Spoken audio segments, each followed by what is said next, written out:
From amazing 5-bedroom, 2-story homes to beautiful 2 bedrooms with office space, Celebrity Homes has the perfect home for you. Our homes come with amazing features: vaulted ceilings, sprinkler systems, quartz countertops, designer light packages, and more. Plus, Celebrity Homes is proud to offer our new exclusive closing package. Get a refrigerator, washer-dryer, garage door opener, instant access to Wi-Fi, professionally installed blinds, and up to $3,000 towards closing costs. Yes, it's all included. Visit CelebrityHomesOmaha.com today. Discover more arts and culture in Denver.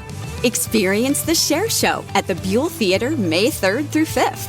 Celebrate the Cinco de Mayo Festival at Civic Center Park May 4th and 5th. And immerse yourself in biophilia at the Denver Art Museum May 5th through August 11th. It's time to do more Denver. Start planning your art-packed adventures at visitdenver.com/do-more.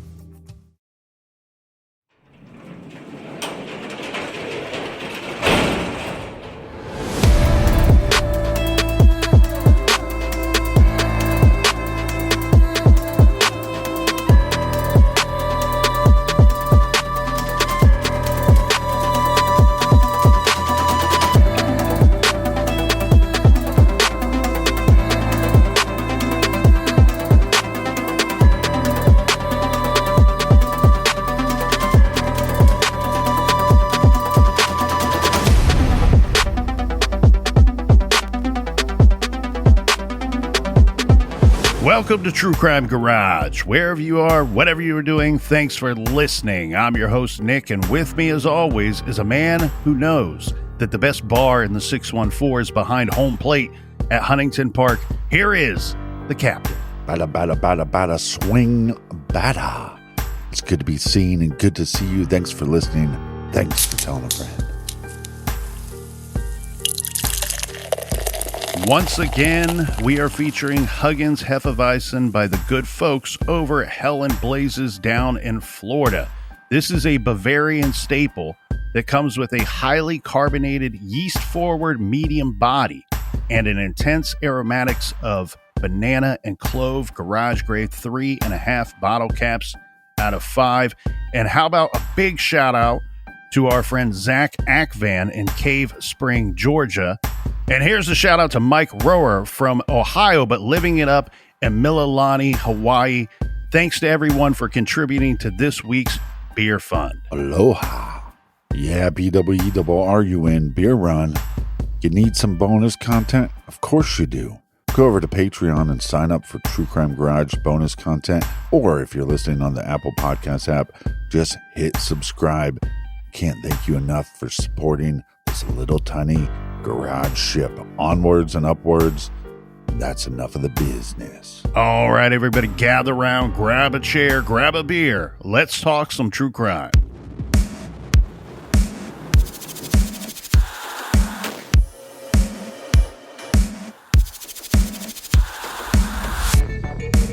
With the Florida vampire John Brennan Crutchley locked up and held behind bars, he is now starting his 25-year sentence, as we have discussed. So with him locked away, what I'd like to do now is talk about and see if we can find some other victims of John Crutchley. Because remember, we have serial killer FBI agent expert Robert Ressler, who takes a quick look at this scenario. He reviews all of the crime scene photos, reviews all the evidence, speaks with detectives, talks with the judge and the prosecutor, and he says, I believe, and my expert opinion is this, I believe this guy has killed before, and I believe that he would do it again.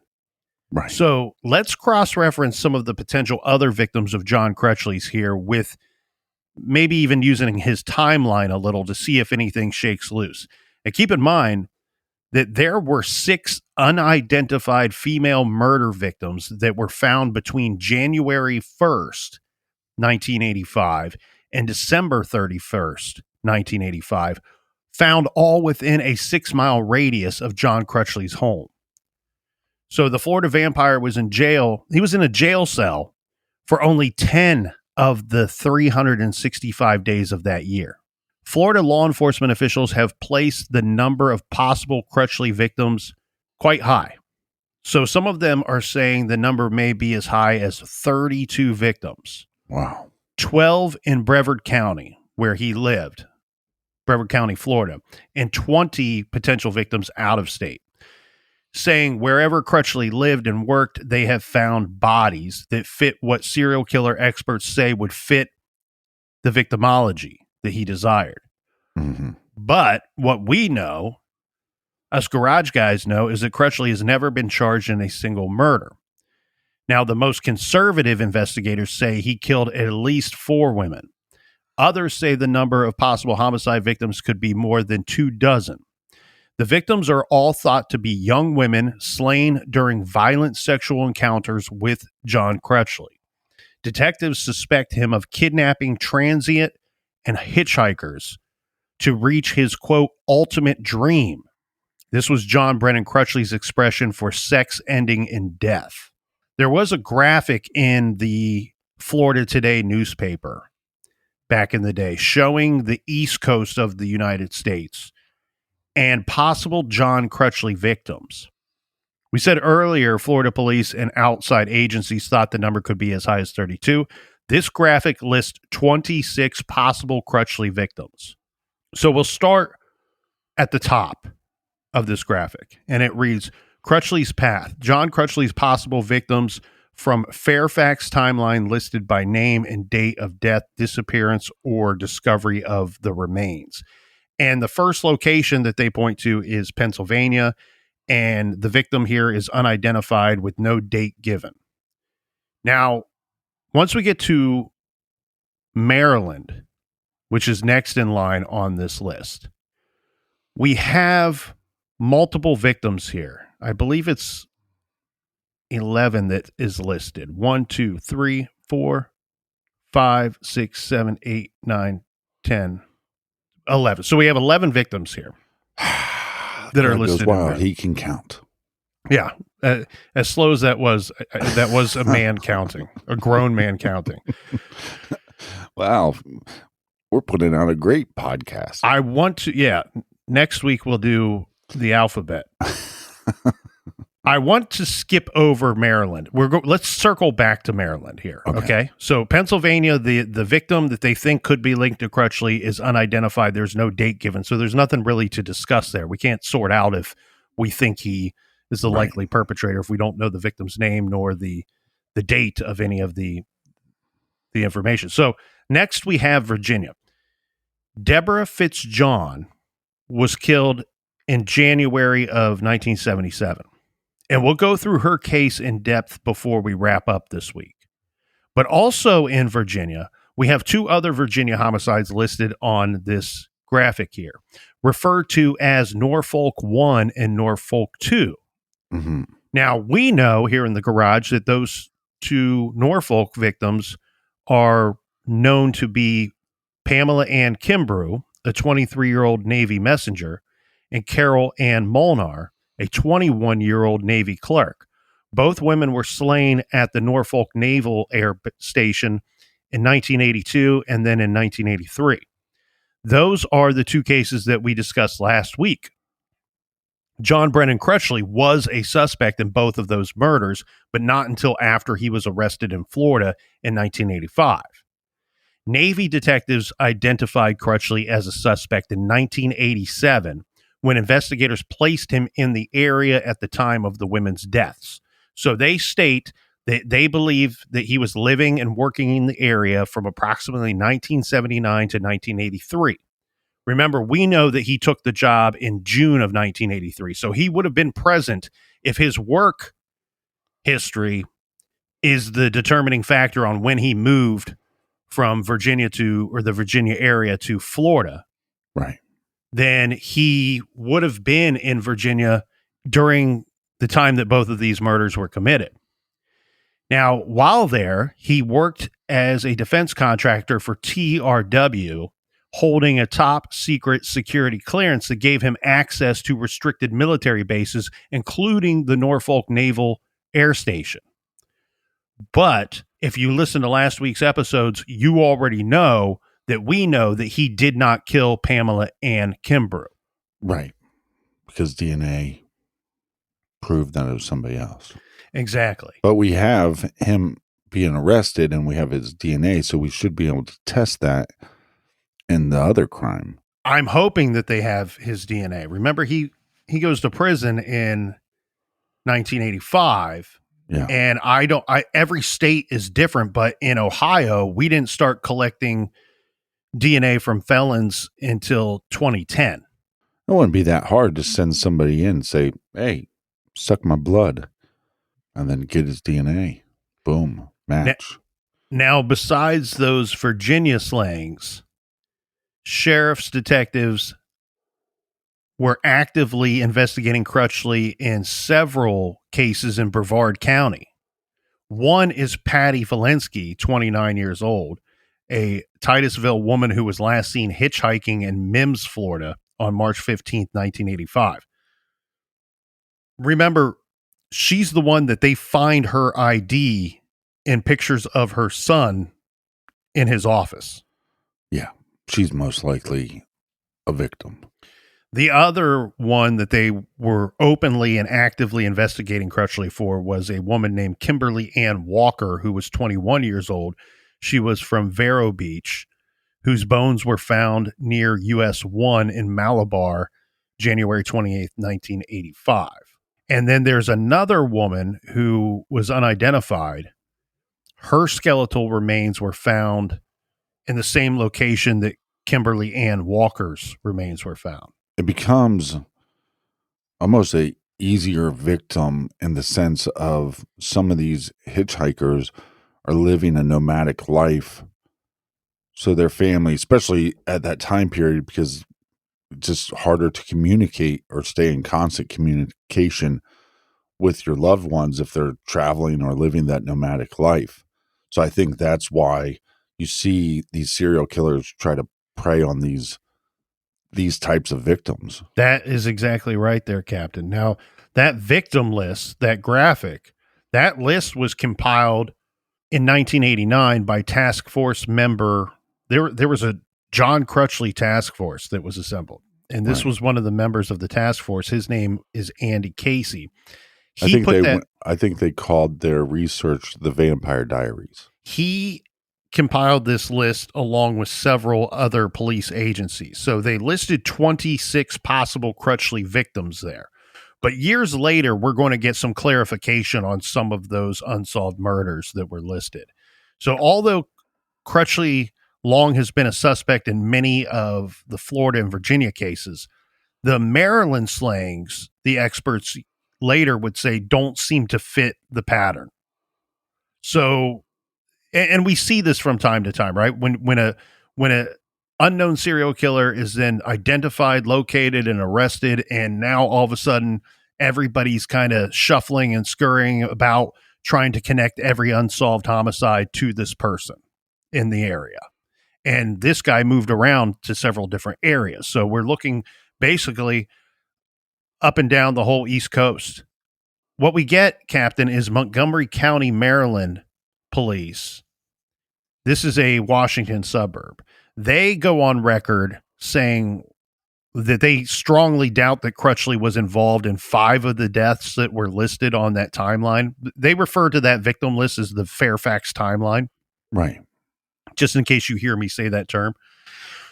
According to John Crutchley's attorney, he says that police theorize that Crutchley killed young women that he picked up hitchhiking by draining their blood after raping them and then dismembering them.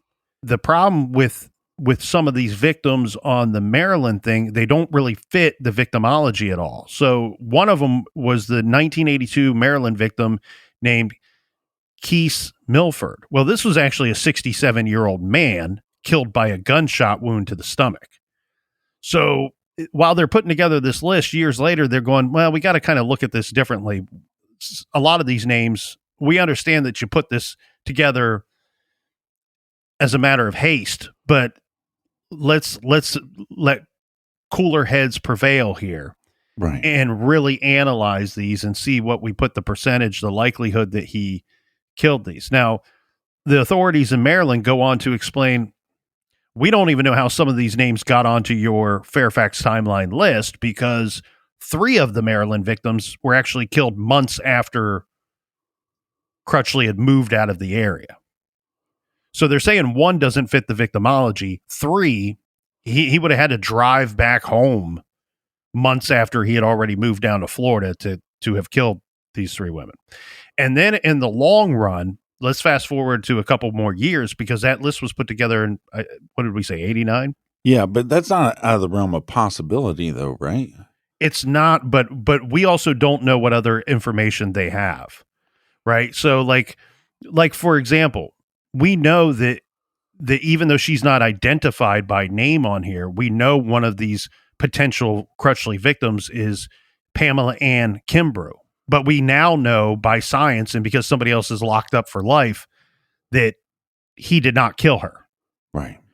And so what I think that we should do is point out here that there's a likelihood that they have information to suggest that he was not involved. Like, one list, if you look at potential Crutchley victims, not only includes Pamela Ann Kimbrough, but it also includes the Lyon sisters, who we now know were killed by somebody else. So a lot of these lists, I believe, were put together in a rather quick fashion, and they didn't have time to really sort it out.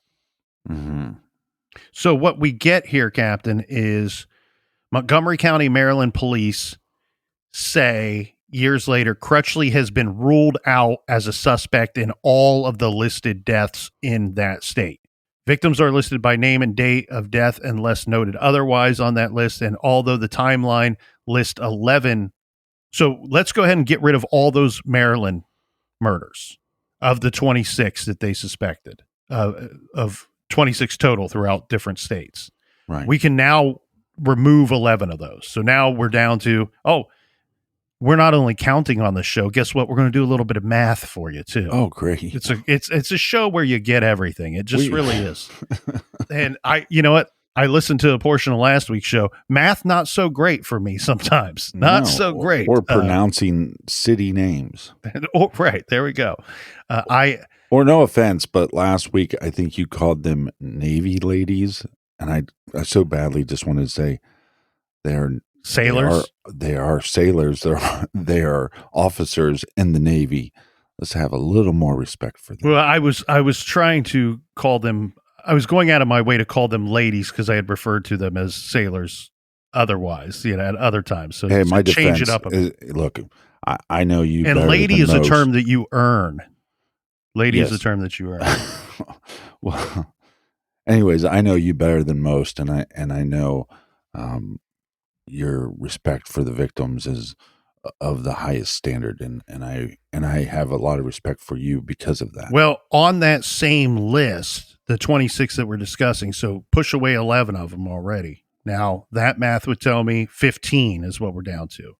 And we get the Brevard County Sheriff Jake Miller, who says a couple years later that although this list includes 11 homicides from our county, he's telling us we've reviewed the evidence. We know what we're looking at here, and Crutchley is really only a suspect in 6 of the cases.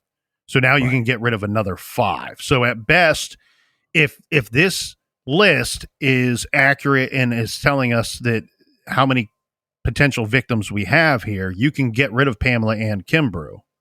You can get rid of all the victims from Maryland, and you can reduce the number in Florida from 11 to 5.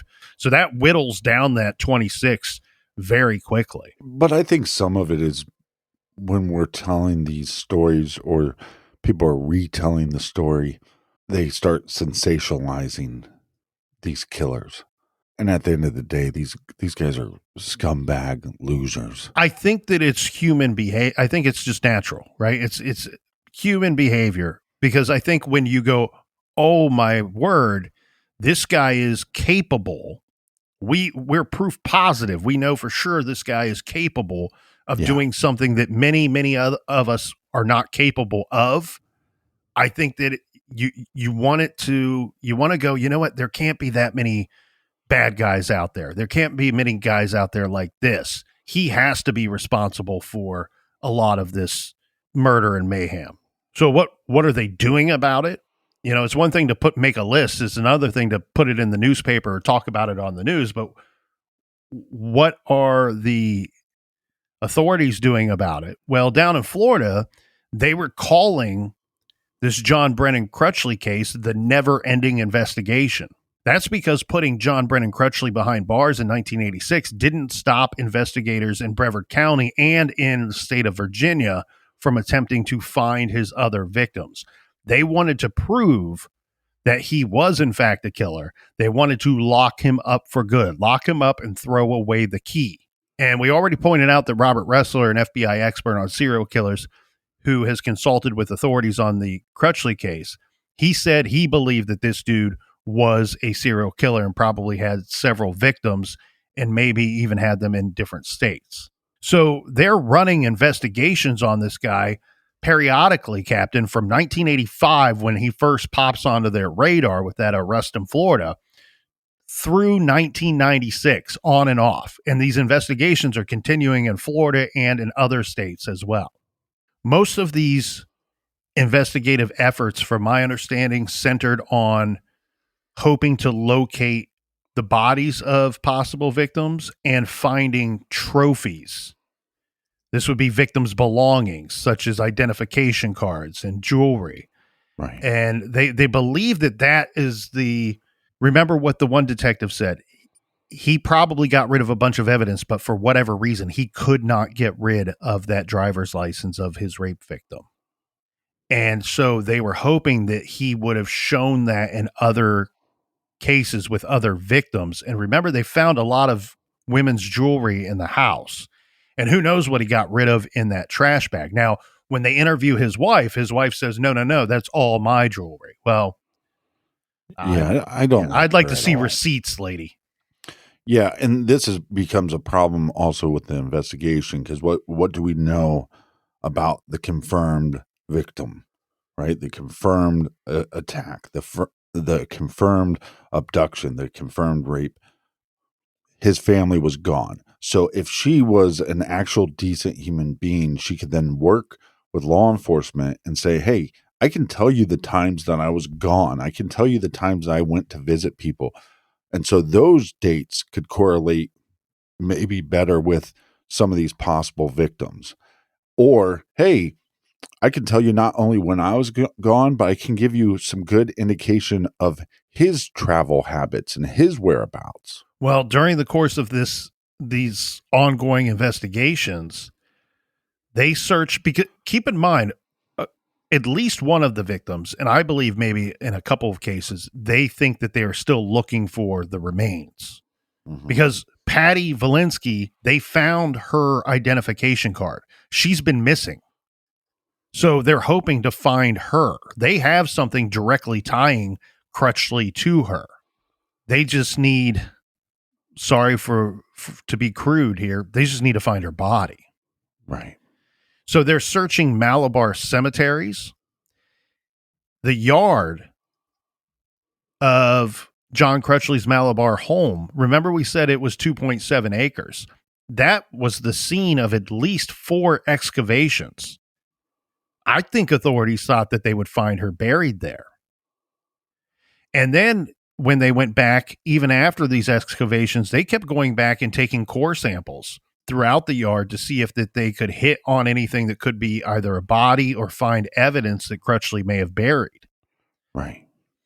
The house was searched again with the permission of new owners after his wife and kid moved out.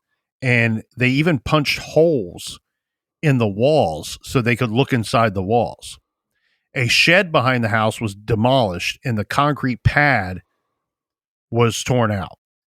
Cadaver dogs searched a shopping center on US 192 in Melbourne, where a former inmate said Crutchley had disposed of a body, but they didn't find anything.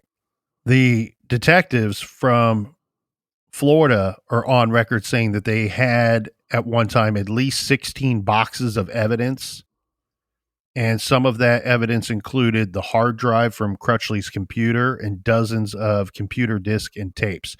We also know that we have the detective on record stating that one mistake that he does know that they made is they did not collect his computer right away.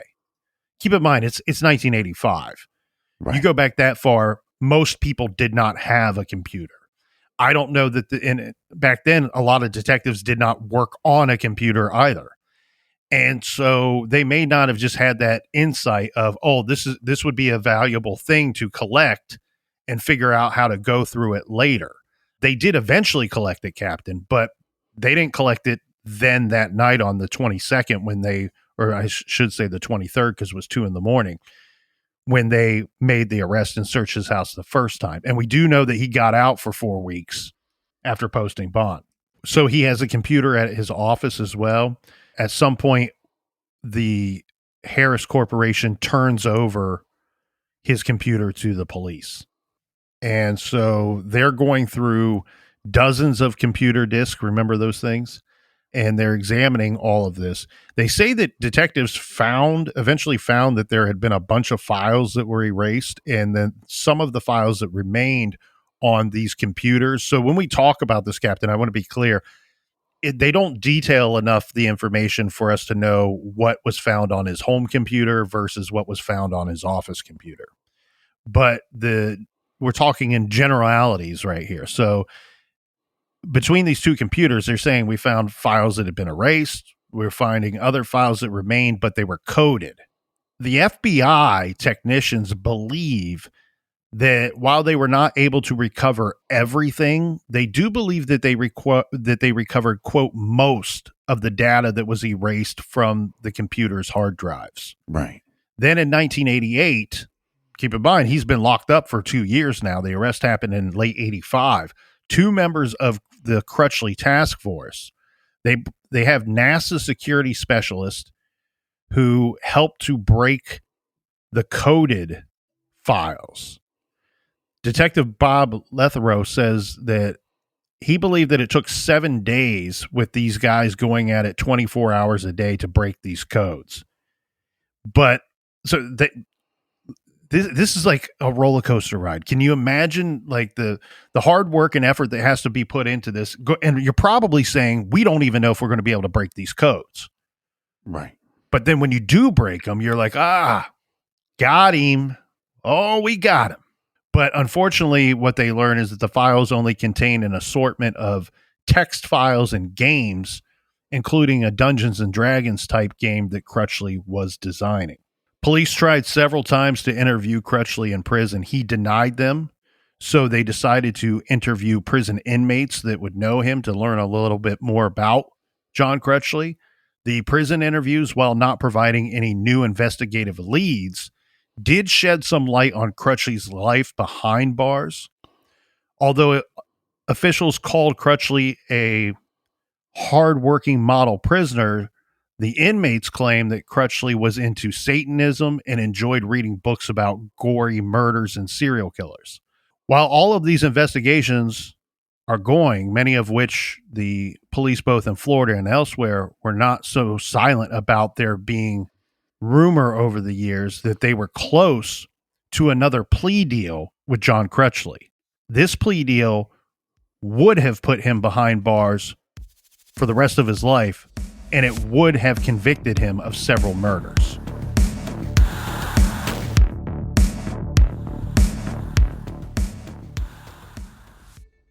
From amazing 5-bedroom, 2-story homes to beautiful 2 bedrooms with office space, Celebrity Homes has the perfect home for you. Our homes come with amazing features: vaulted ceilings, sprinkler systems, quartz countertops, designer light packages, and more. Plus, Celebrity Homes is proud to offer our new exclusive closing package. Get a refrigerator, washer-dryer, garage door opener, instant access to Wi-Fi, professionally installed blinds, and up to $3,000 towards closing costs. Yes, it's all included. Visit CelebrityHomesOmaha.com today. Discover more arts and culture in Denver. Experience the Share Show at the Buell Theater May 3rd through 5th. Celebrate the Cinco de Mayo Festival at Civic Center Park May 4th and 5th. And immerse yourself in biophilia at the Denver Art Museum May 5th through August 11th. It's time to do more Denver. Start planning your art-packed adventures at visitdenver.com/do more. Everyone loves a good family mystery, especially one with as many twists and turns as June's Journey, a hidden object mystery game with a captivating detective story. It takes you back to the glamour of the 1920s with a diverse cast of characters. You'll step into the role of June Parker and search for hidden clues to uncover the mystery of her sister's murder. Use your observation skills to quickly uncover key pieces of information that lead to chapters of mystery, danger, and romance. And customize your very own luxurious estate island. Think expansive gardens and beautiful buildings. Collect scraps of information to fill your photo album and learn more about each character. And you can chat and play with or against other players by joining a detective club.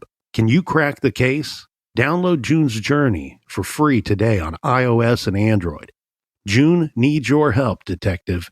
Download June's Journey for free today on iOS and Android.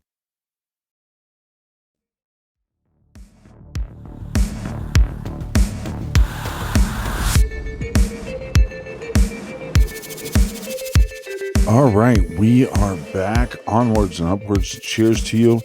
And a quick reminder, this week on Off the Record, subscribe on Patreon or Apple. The Colonel gives the Captain the Men's Journal interview. So you don't want to miss that. So what we like to call fascinating stuff. If everything goes according to plan, that will be what, Captain? 4 back-to-back episodes of Off the Record, 4 weeks in a row. Yeah, a little extra love. A little extra love for the ones that we love so much. Yes. This plea bargain thing turns into a whole debacle. And I don't even know, Captain, if there's somebody to blame or if everybody tried their damnedest and it just kind of fell through. Right. So according to an attorney, this was Crutchley's defense attorney. It was openly discussed that a deal was in the workings that Crutchley would plead guilty to between 3 and 6 homicides. And I believe all of them. Now, when we say 3 to 6, I don't know if that number changes or the statement changes, but the way that it's been reported is he was willing to plead guilty to 3 to up to 6 homicides in Brevard County, Florida. In return, what Crutchley wanted, it was to receive life in prison and not face the death penalty. He did not want to go to the electric chair. His defense attorney then later goes on record stating that, this was rejected by the state. We were all prepared to plead guilty to this and give them answers in some of these unsolved homicides. And in some of the information states that he was willing to lead them to bodies or to lead them to where he had buried some bodies. Right.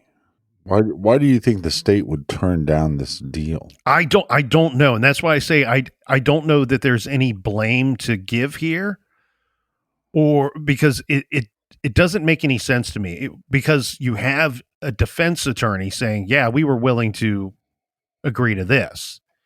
You have the detective, at least one of them who was in charge of many of these investigations, who was saying we wanted to take that deal. And we had information backing up that he had committed some of those homicides.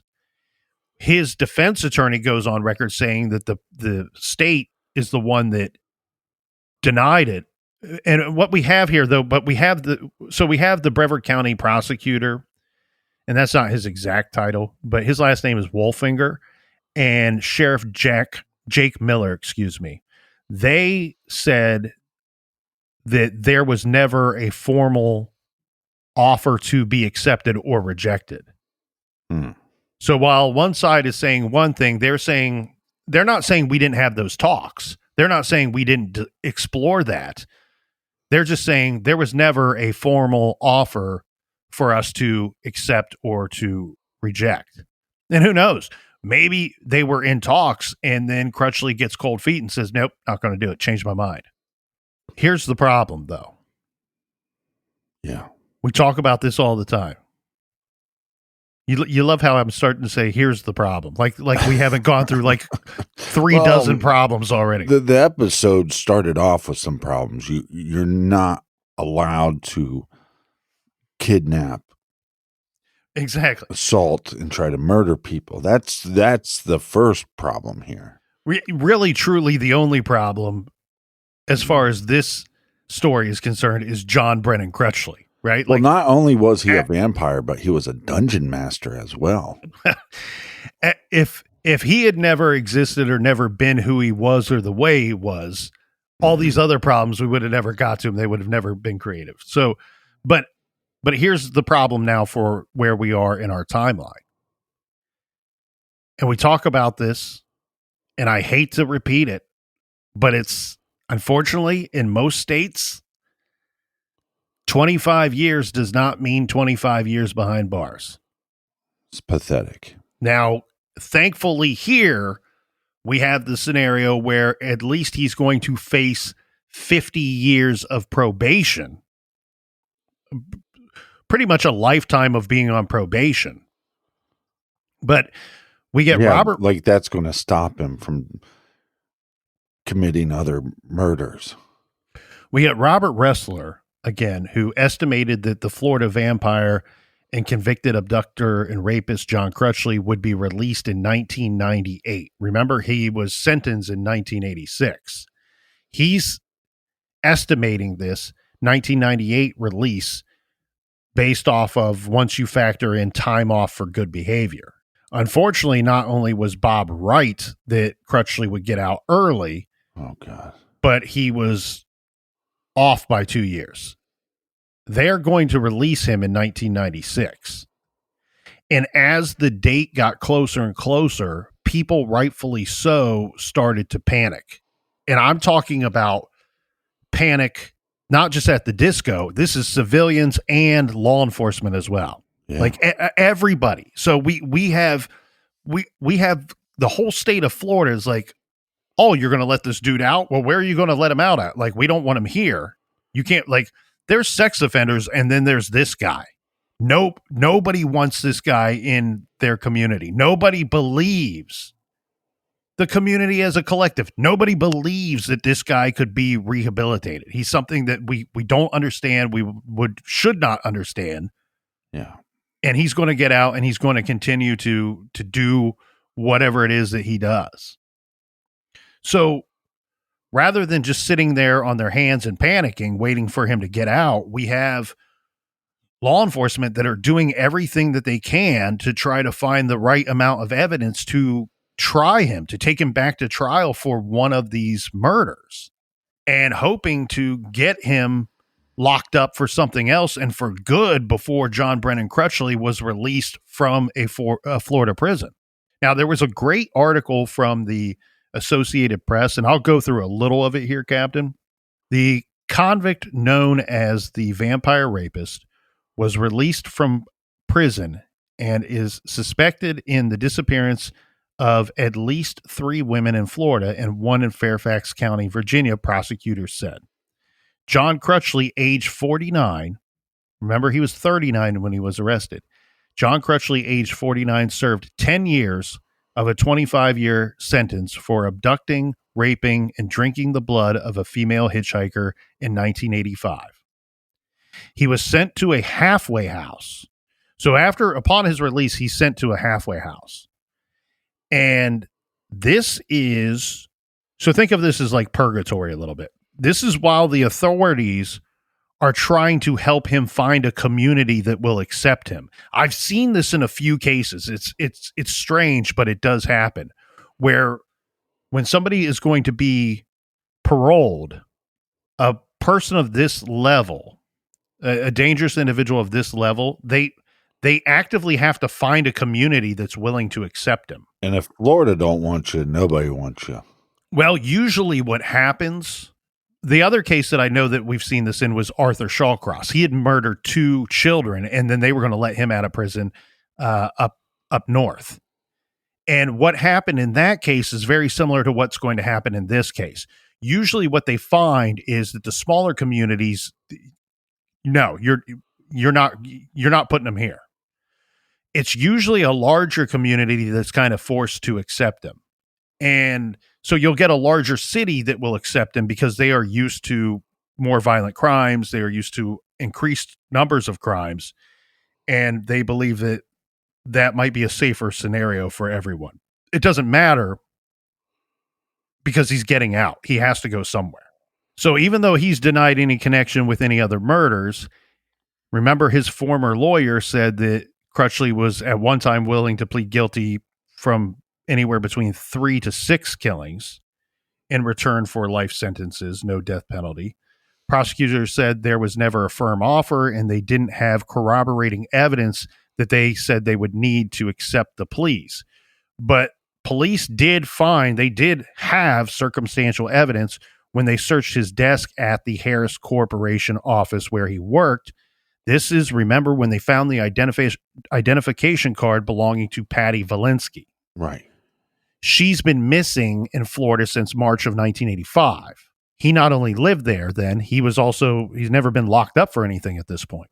So police were also looking at links between John Crutchley and a woman named Debbie Fitzjohn in Fairfax, Virginia.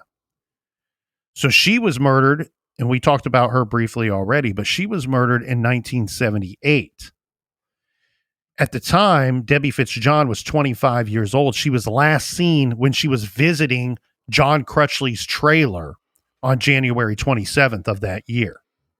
Her remains were found buried in some nearby woods months later. Her mom, giving an interview, says, quote, "My daughter went down to his trailer and she never came away again." She added that she couldn't understand how officials could set him free after only serving 10 years, saying, quote, "They're just going to let him out on the public. What the hell do they think he's going to do there?" They interviewed this potential victim, Debbie Fitzjohn, her father. And I really wanted to make sure, I have in my notes here, please make sure that you include this quote, because it's probably my favorite quote of the week when doing the research here. He says, Mr. Fitzjohn says that he also wonders who would possibly want to give John Crutchley a job or a place to live, adding, quote, "You mark my word, it will happen again." I'm assuming mean kill or rape somebody else. He goes on to say, quote, "Send him up here. I'll hire him and I'll send him back down in a burying box." Now, people in Orlando, rightfully so, were upset to later learn that Crutchley was going to be released into their community. Orange County Sheriff Kevin Barry wasn't happy that Orlando was chosen after 2 other communities rejected Crutchley. So the sheriff writes a letter to the governor saying that he was outraged. Quote, "A violent sex offender is being released into my county, and I found out about it on the radio," end quote. The mother of Crutchley's rape victim, our one truly known victim here, said that her daughter, this is 11 years later, she says that her daughter has never recovered from the attack. Quote, "My daughter and I think he should have gotten life. He says he's a changed man, but I think he is a sick man, and I don't think he can ever change." Yeah, I mean, if that was my daughter, I'd hunt down this son of a bitch and kill him myself. The good news is nobody's going to have to go for that vigilante justice, because there's several different ways to tell the next part of this story. And I'm trying to think of the most polite and correct way, but I don't know that I'm capable. Ah, fuck that. Well, what happens here, Captain, is remember he goes to this halfway house. And we do know that John Crutchley likes marijuana. It was found in his home when he was arrested. We have him given statements saying that he smoked marijuana before he was in prison. Marijuana. At the halfway house, again, the story goes a few different ways. One telling of this story is that somehow he and maybe some of the other people in the halfway house got a hold of some marijuana and they all sat around and smoked it. Another way to tell this story is that the persons living at the halfway house, maybe under the order or direction of somebody else, held this man down and forced him to smoke marijuana. What we do know, however he ingested it, whether willingly or unwillingly, we know that he ingested it because the next day, the probation officer shows up and says, "Guess what, sir? We're going to need you to take a pee test." Well, guess what? When they find THC in his system, that is a parole violation. So he goes from prison to halfway house, gets stoned, takes the P test, right back in jail. Got him. Yeah, he was out. I think he was out like maybe 24, 36 hours at this halfway house. So whether they set him up or whether he chose to violate his parole, that's up for debate. But what we do know, and I take great satisfaction in this, you know me, I like to try to play it by the rules as much as possible. But if they held this guy down and made him smoke some weed, and especially if like the warden or the sheriff or somebody said, or the prosecutor, and made that happen, I don't feel bad about it. I mean, nobody's going to feel bad about it. And in fact, I get a lot of joy out of that. Yeah. So he nothing but hatred towards this vampire. So he goes back to prison, and then in 2002, so that's all going on in 96. In 2002, this happens. And most of this is from the Florida Today newspaper. So shortly after midnight on November 30th, 2002, John Crutchley's cellmate at the Hardy Correctional Institution found Crutchley dead. He was wearing only boxer shorts, which were partially removed, and he had a plastic bread bag over his face being held in place with a red rubber band. Inside the bag was an asthma inhaler wrapped in a handkerchief. After an autopsy, the medical examiner, his name is Stephen Nelson, ruled the death accidental, but due to asphyxiation while performing a sex act on himself. So John Crutchley. Wait, so he, in a way, flickied himself to death? It's the autoerotic asphyxiation is how he died. And so ultimately, John Crutchley's quest for the ultimate sexual experience kept him searching for something more forbidden, something more bizarre. We know that during the mid-'80s, he gained notoriety worldwide as the vampire rapist after he kidnapped a California woman and holding her in his Malabar home for 2 days before she escaped. Sentenced to 25 years in prison for the rape and kidnapping, then gets life for violating his probation. But we see here John Crutchley's dangerous habits did not stop. Even after all of that punishment, after all of those reasons, after getting caught. So 17 years after his arrest, his dangerous habits, his quest for the ultimate sexual experience is what ultimately killed him. The prosecutor, Wolfinger, told the newspaper, quote, his appetite for the bizarre just continued. One thing led to another until it finally killed him. He was the ultimate sex fiend. He was the most bizarre defendant by far I ever prosecuted. As much as I hate for anyone to die, society is better off with him gone.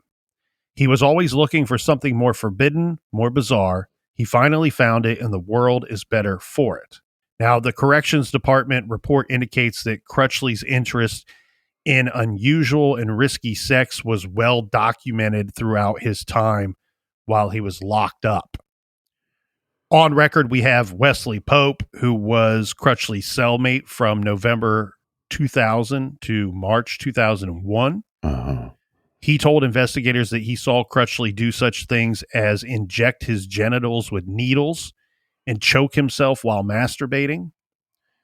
Crutchley's most recent cellmate, James Elders, he had to write an affidavit, and this was from a March 30th affidavit. He said that when he found John Crutchley, he thought that Crutchley was asleep when he discovered the body. He says when Crutchley didn't respond to calls and knocks on his bunk, Elders looked closely. He saw the bag over Crutchley's face. He yanked it off, and then he called the guards for help. Investigators, after the death, searching through Crutchley's cell, recovered a number of items that appeared to be related to his unusual behavior. And these items were plastic gloves, razors, strings with nooses, electrical wires, black tubing, and a battery pack. Maybe I just have a morbid curiosity, but There's two truths that I guess 3 truths that I'd really like to know in the story of the Florida vampire. One, what was his childhood really like? Was this somebody that was just born a sex psycho, or did something happen to him? 2, what was in the bag? And then 3, I think the obvious question is, who were his victims? Exactly. And the thing here is, Captain, you say you're curious about his childhood, but I mean, we have two. He wasn't the only child, Right. so it's reasonable to make a little bit of an assumption here that at least 2 other kids and his older sister, who passed away at 13 before he was born, would have experienced a similar childhood or upbringing by the 2 parents. So with some of these guys too, I don't know. Look, at the end of the day, one thing that we know to be factual is that almost all of these guys were either abused at some point in their life or Right. at least claimed to have been abused. Hurt at some people point in their hurt life. people. Correct. But what I'm getting at is if he didn't start doing what he was doing until his 30s or his 20s, I mean, there was a period of his life that he lived on his own without mom and dad. And who knows how wild and weird this dude got during that time period. And as said, there's no reason to believe that his brother or sister did any of this type of behavior as well. So it's really it's what I'm saying. That's a long way of saying it's a blessing that these types of people are unique in not a good way. Right. I'd love to have that interview with his sibling. So how many other victims were there truly? We talked about that list earlier that had 26 potential victims on there. We know he's Right. not responsible for a couple of them. And Maryland police going on record saying, we don't have anything to connect him to any of the cases we have here. We think that we actually have reason to believe he wasn't involved in any of those. We do know, and I think that even though the plea deal didn't happen, I think that we can put a lot of weight into his defense attorney going on record multiple times saying, my client was willing to confess to 3 to possibly 6 murders. Yeah. And then I think we also have evidence that is very suggestive that he was probably responsible not just for one murder, but probably a few, probably several, right? I think that there are 2 victims that seem to be an obvious choice when looking at this list of victims and saying we can connect him to these ladies as the perpetrator of their murder. So if you start in Florida, there are probably several that he's good for there, but some of these victims unfortunately remain unidentified. So we have no known social circles for the victim, no timeline to look at, and no known point of origin for when killer encountered the victim. So without any of that information, and as long as those victims remain unidentified, I don't think that with any level of confidence you could include them or exclude them as possible Crutchley victims. Mm-hmm. It would be... to me, it wouldn't even make any sense to have a lengthy discussion about them because with not knowing their identity, if you identify one of them or all of them, you very likely could find a much better suspect right away. Right. The ones that I feel very confident in here, Captain, is Patty Lou Valinsky. She's one that I feel that we can put the old 99% certainty tag on. That she's a John Crutchley victim. If you want to learn more about her case, you can visit our friends at the Charlie Project. That's charlieproject.org. They are, I believe, wanted to be possibly the most comprehensive missing persons database in the world, maybe in the world. She is missing. So she was hitchhiking in Florida. And what makes him a great suspect? She's the one that they found her state ID in his possession at his office when they searched his office on December 20th, 1985. We know that he kept the identification of his rape victim. So it would make sense that when she goes missing and has been missing for months, and she was missing for about 8 months by the time they find her identification in the possession of this very violent, dangerous man. And so I don't think that that's any coincidence at all. And in fact, later Crutchley would go on record and say, yeah, I picked her up. I don't deny picking her up, because he can't deny everything. He has to make up a plausible story as to why he would have that identification card, but not be responsible for why she has never returned home. Right. And his response is, I picked her up. We drove around for a little bit. We smoked a joint. She started getting really obnoxious, talking about biker gangs and wanting to find drugs. And so he says he kicked her out of the car. And then later, I believe he says the next day, he found some of her belongings in the backseat of his car. And he chose to discard all of them minus the identification card and the pictures, the wallet insert that they found. I don't believe anything this guy says.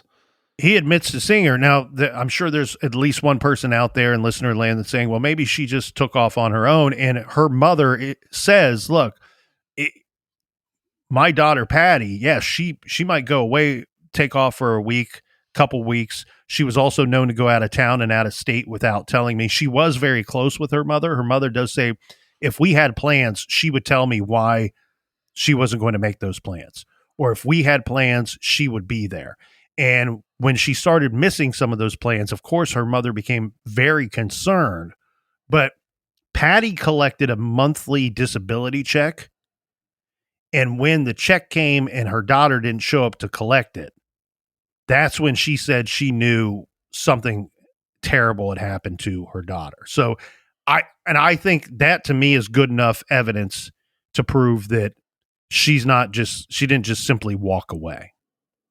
The other person that I think is an obvious connection to Crutchley is Deborah Rita Fitzjohn, up from Virginia. Remember, it's confirmed that everybody believes that John Crutchley was the last person to see Deborah Fitzjohn. And unfortunately, or fortunately, I guess, for your investigation purposes, she's not a missing person anymore. They found her body 8 or 9 months later after her disappearance. She was found decomposed by hunters in a remote wooded area. And again, we have other persons saying that she was going to see John Crutchley that night. They had dated. They had gone on several dates. And he was actually, before he even moved to Florida, he was the number one suspect in that murder case. They had actively talked to Crutchley multiple times about Deborah Fitzjohn's murder. And in fact, he admits she came over to my trailer that night. When she got there, we hung out briefly. I fell asleep watching TV. When I woke up, she was putting on her coat to leave. And then he says, I never saw her again. The interesting thing here, and nobody else saw her again. As far as we know, yeah, there's nobody coming forward to say that she was ever seen again. Her car was later found about a mile walk from Crutchley's trailer. And it was found at a place called the Hunter's Lodge, which was a country music dance club. And they interviewed all the workers there, and every one of them saying, yeah, that car that belonged to that woman, we know who she is. She wasn't here last night. Her car was it was found the day after she was missing. So not a whole lot of time passed between the time that she is believed to have disappeared and when they found her car. One thing here too that he does in this move, Captain, is this was about a week, actually a little more than a week after Deborah Fitzjohn's disappearance. A letter arrived at Fitzjohn's condominium, and it was from John Crutchley. It was postmarked February 4th. So this would be 8 days after she vanished. And in this letter, Crutchley apologized for his sleepiness the night of Fitzjohn's visit to his trailer, saying, "When you get back, please call me. I don't know you very well, but in spite of your want for a new job and all, I know it's not like you to stay away for long. I like you a lot. I know that my Libra possessiveness is an affront to your Gemini want for freedom, but I really want to be your friend. At least answer my call or drop me a card. I promise not to bother you with calls at weird times like you get from that other guy. Please call. Love, John." Sounds like a lame attempt at an alibi to me. Bingo. And we do know in that case, Captain, that at least on 2 occasions, Crutchley was talked to by authorities and talked into taking a polygraph examination twice. Both times he was a no-show. Surprise, surprise. Well, when police made a quick connection to this unsolved homicide up in Virginia, back from 1978, the Fitzjohn's case, police in Florida made a very quick connection because when they're searching his home after the woman was saved crawling on the side of the road, one of the items that they find is a business card, a calling card for the detective who was running that investigation up in Virginia. Right. And then if you want to take it a step further, this dude, and I know that not everybody likes a jailhouse snitch, but this dude, if this is true, he seems to not been able to keep his mouth quiet while he's locked up, because he tells at least one individual about a couple of murders that he said he did. And in fact, it goes into detail with what's believed to be his explanation of killing Debbie up in Virginia. He said that this inmate, his name is Patrick Dontel. He says that Crutchley told him that, quote, they had sex, and that he had taken the body out and disposed of it in the woods. We do know that she was found in the woods. He said that she was one of those kinky girls that liked to be strangled until she came to and then strangled again. He said, unfortunately, she didn't make it to the end. This cellmate kept a journal, and I'm guessing that police were able to learn quite a bit about Crutchley from this journal. Mm-hmm. Again, there's several of the victims that were found. As said, there were multiple victims that were found within a 6-mile radius of John Crutchley's home. They were all found in the year 1985. He was only locked up for 10 of those 365 days. So I think it would be reasonable to believe that there's a possibility that you could connect them to 1, 2, maybe all of those homicides that still remain unsolved to this very day.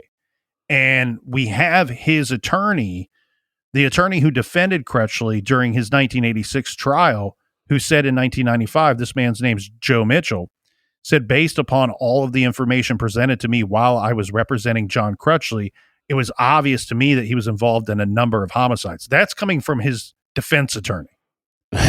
That's almost like a mother, right? That where her boy could do no wrong, opening up and coming forward and saying, "Yeah, I think my son's a serial killer." I do, before we wrap up here, Captain, I want to give a shout out to the Florida Today newspaper. It took a lot of source material to put together this story, especially once you factor in last week's episodes that were in a way part 1 and 2 of this lengthy story. Right. But Florida Today, and a really good writer for Florida Today and true journo, Michael Cabbage, did absolutely gangbusters work on a 4-part series called Missing Proof that ran in the Florida Today paper back in October of 1995. In the end, this bizarre man and his bizarre death left so many with a lot of unanswered questions. There are detectives that think that they failed to solve these cases. There are mothers that don't know what happened to their daughters. There was an entire state that was terrified that this monster would be allowed to live and walk free after a relatively short prison sentence, and a judge that made sure that a dangerous man who needed to be monitored if he couldn't be locked up, that he would remain on probation for the rest of his days. Despite mountains of suspicion and circumstantial evidence, during his lifetime, detectives were unable to find sufficient physical evidence to indict John Crutchley for a single homicide.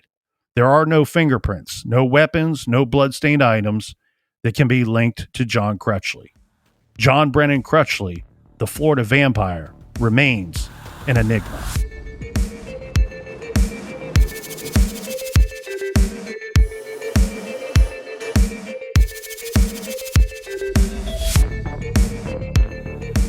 You could be anywhere in the world, but you're here with us. And that's because you're a freak. Thanks for telling your friends about the show, and thanks for telling your mama and your papa. Colonel, do we have any recommended reading for the beautiful, beautiful listeners? This week, Captain, we have one of the great ones. It's Whoever Fights Monsters, My 20 Years Tracking Serial Killers for the FBI by the late, great Robert Ressler. Face to face with some of America's most terrifying killers, FBI veteran and ex-Army CID Colonel Robert Ressler learned from them how to identify the unknown monsters who walk among us and put them where they belong, behind bars. Check out Whoever Fights Monsters by the great Robert Ressler. You can find that book and other recommendations on our recommended page on our website, truecrimegarage.com. Yeah, the MFFBI. And until next week, be good, be kind, and don't litter.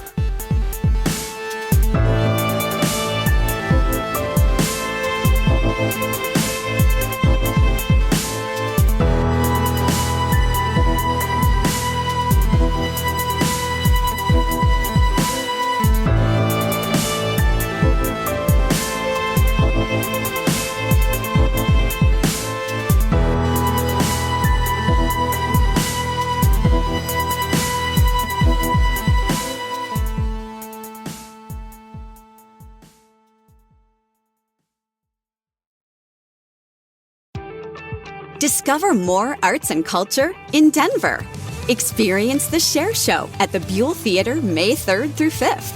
Celebrate the Cinco de Mayo Festival at Civic Center Park May 4th and 5th. And immerse yourself in biophilia at the Denver Art Museum May 5th through August 11th. It's time to do more Denver. Start planning your art-packed adventures at visitdenver.com/do more.